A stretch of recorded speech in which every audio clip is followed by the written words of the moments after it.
Welcome to Brewery Touries. Today we're in Edmonton, Alberta at Town Square Brewing Company. This little gem is known for its beer and its pizza. With a rotating variety on tap, along with year-long favorites, Paul and I are excited to try a flight or two. Our guest today is legendary Edmonton Director of Photography, Wes Doyle, and Township co-owner Brandon is going to take us on a tour and a taster. That's all today on Brewery Touries.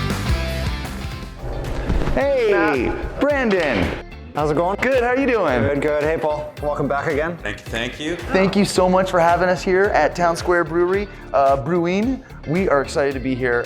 Tell us a little about this place. Yeah, so this actually started out of a passion project that we wanted to get going.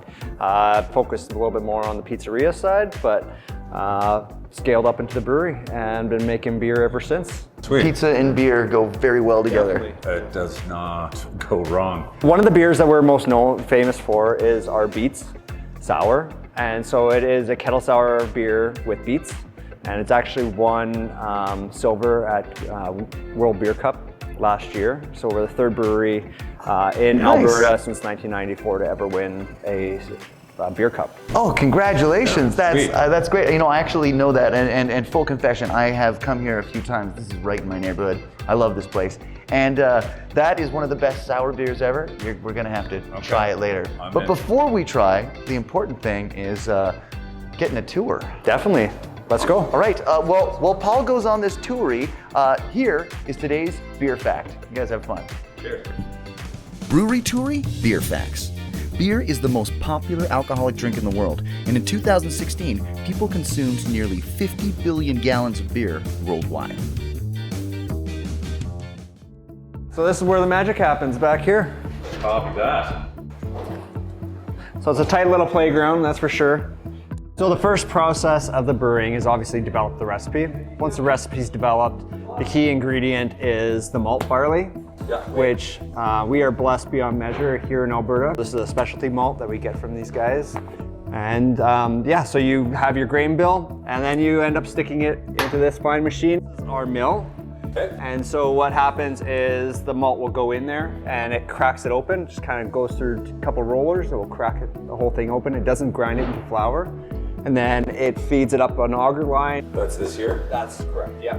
Once we mill in, it runs up this white chute, auger line, and then it gets staged up into the grist hopper there, where it's ready to get fed into the mash tun. What's the mash tun? Mash tun's the piece of equipment that I have hidden behind all this crap. Okay. And what does this thing do? So, this would be stage 2? That would be stage 2. So stage 1, milling. All right. Correct, yeah. Mill and the malt. Mill and the malt. Stage 1, mill and the malt.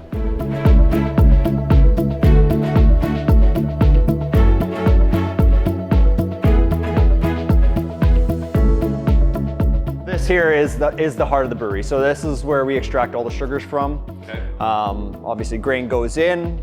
On this side we boil, so it sterilizes. That's our kettle. It's a giant steam pot. And then the fermenters, these big guys here, that's where the yeast ends up taking over. And the yeast are actually the hardest workers in the entire brewery. They just constantly gobble up and eat all the sugars and create the alcohol and produce the lovely liquid that everybody enjoys. Beautiful. We should get sampling some.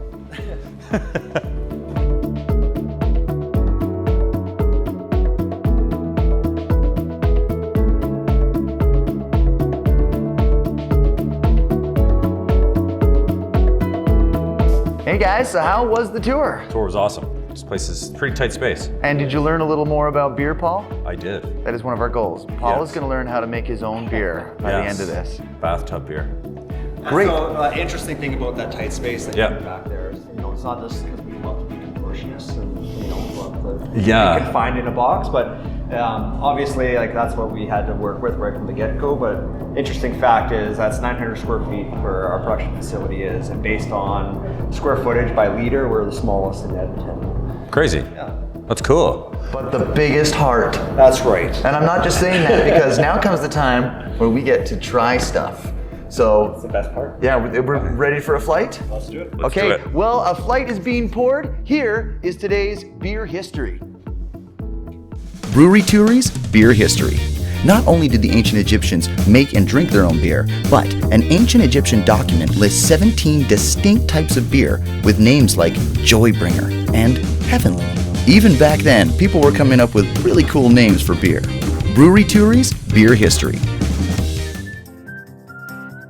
Back in the old world, Town Square was a local hub. It was where the watering hole was. People would gather there, they would inspire one another, it'd be a marketplace, and then they would go back out into their communities and be able to share that influence that they had. So that's why we wanted to be at Town Square. We wanted to be the heart of where we can actually brew change within the community, which is our coin of who we are.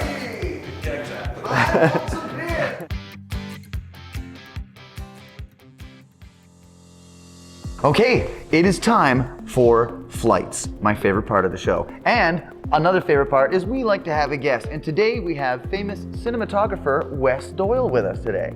How's it going, Wes? It's good. Good, good. Are you excited to try some beer? I am. Yeah, I know. Boy. You're I not don't usually get to drink at work, Yeah, you're not normally drinking at work, and you're not normally on this side of the camera, so No. it's different. All right, so we're ready, Brandon. What do we got first? First beer in the flight is our Beats Kettle Sour.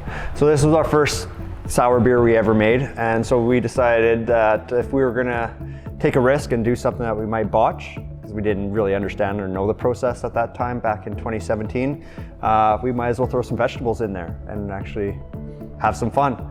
So yeah, it's a very fun one, definitely on the more adventurous side, and people tend to gravitate here. This is one of our highest selling sours as well, so big producer. Enjoy.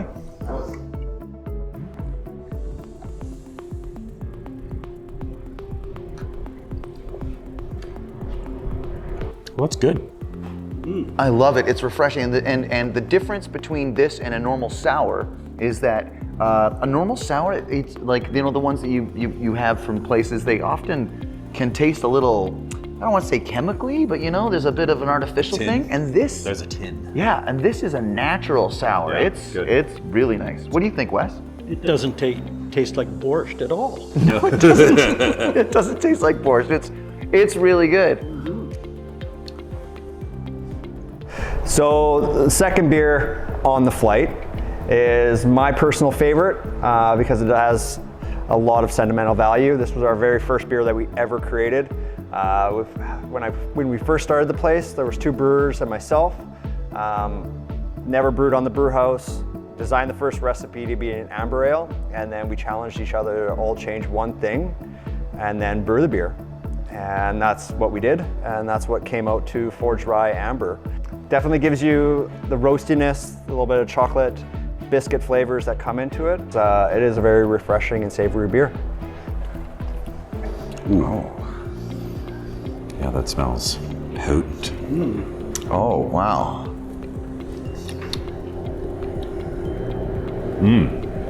I like an amber, and this is great. That's really It good. is good. That's right up my alley for, I like that. Yeah, what are you thinking, Wes?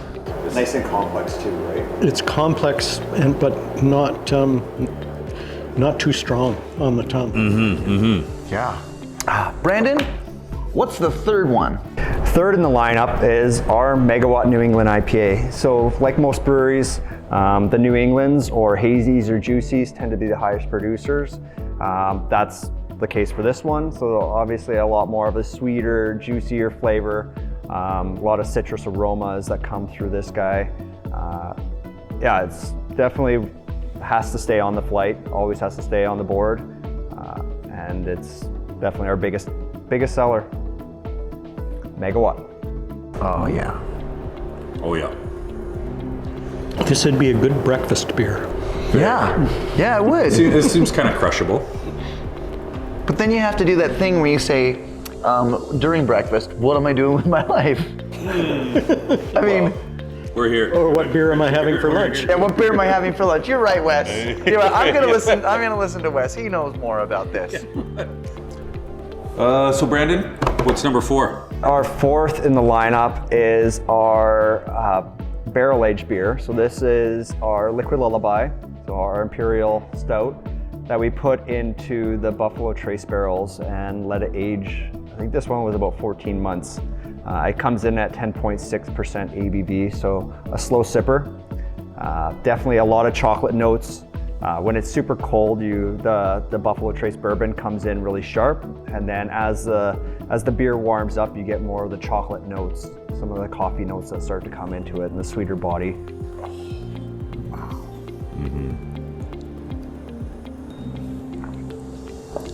Ooh.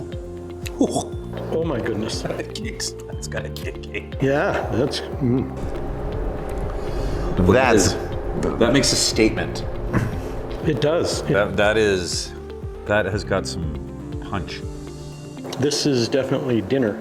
This is the dinner beer. This is dinner. Yeah, that is thick. Next one is the sister beer to this, but with peanut butter? Yeah, tell us about number 5. It's the Buffalo Trace Liquid Lullaby as well, but it has chipotle and peanut butter in there. So you get a lot of the spiciness from the chipotle, but then the sweet, enjoyable, nutty flavor of peanut butter. Whoa. Whoa, there's that nut comes right in. The aroma. Yeah, that's amazing, huh? Whoa, this is really good. You can really taste the peanut butter, but nothing's overwhelming the other things. It's a really nice mix. Yeah. And the chipotle. It's like a stiff Reese's peanut butter cup. Did it take a lot of experimenting to get the balance right? Yeah, the first time we did the chipotle in there, we were basically screaming in the back. It was so hot. It was pretty potent. All right, well, we have reached the end of the flights, which is never easy. It's never easy to reach the end of a flight, but there's We're something on else final here. descent into a. Yeah, you are now landing. This is the end of our flight. Thank you for flying beer. So, Brandon, what do we have here at the end? I'm curious. In the back end of the flight there is our Talus hop water. So this was a fun experiment we did a couple years ago. We just took some hops and we steeped them, and then we carbonated the crap out of it. And surprisingly, between myself and the brewers, we pretty much drank the entire tank before it was even canned for us to try it, packaged. So we obviously brewed a few more behind that, and that is our Talus hop water. So just a good, refreshing beverage. And there's no alcohol. 0 alcohol, just hops. You know, kind of look at it as like a LaCroix or a bubbly with a hop element. This is awesome. This is really good. That's a refreshing thing to have at the end of a flight. It's a palate cleanser, right? Yeah. Yeah. And no alcohol. Which balances out perfectly with the so much alcohol. Yeah. Oh, this is. I'm in flavor country. This is great. This is so good. Hey guys, we've had so much fun here today at Town Square Brewing. We not only had an amazing flight, we had a flight of pizza, and no one saw that coming. It was incredible. Now, before we say goodbye to the wonderful people here, we have to do the thing that we do at the end of every episode. It's time for the Chug Challenge. The rules are very simple. Every place can pick whatever beer they want. It's got to be a pint size, and then we're gonna time how fast they can drink it. So first of all, hey guys, what do we have as our particular beer for this one? So this is our Avalanche Avenger Juicy Pale Ale. Okay, Avalanche Avenger Juicy Pale Ale. Now, it doesn't have to be the owner of the place that chugs it. It can be anyone that is associated and works at the place. So, Brandon, who have you chosen as your Chug Challenger? Zach, send out the challenger. Kaylin! All right, first of all, who is Kaylin? I've been working here for about 3 weeks. Work as a bartender, server, and I work in the kitchen. He's a pitch hitter. I feel already. He's a pitch hitter. All right, so I pulled it up. This is my whole purpose right here. The rules are very simple. Your hand can't be touching the glass, but it can be close. And when I say go, you chug it, and we time it until the moment you put the glass down at the end. And at the very end of our season, we're gonna see everyone's score as we go down to see who is the main Chug Challenger. Don't be last. All right, are you ready? Do you need a second? All right, and go! Come on! 6:51 is the time for Town Square Brewing. Wow. All right, guys, we've had an amazing time here today. We're going to stick around and have a few more. We would love you to like and subscribe and tune in again for the next episode of Brewery Touries. All right. Cheers. Hey. Cheers. Oh, yeah. Yeah, no, he's good. He's good. Wes, thank you. Yeah. All right, great. And no, honestly, that was impressive.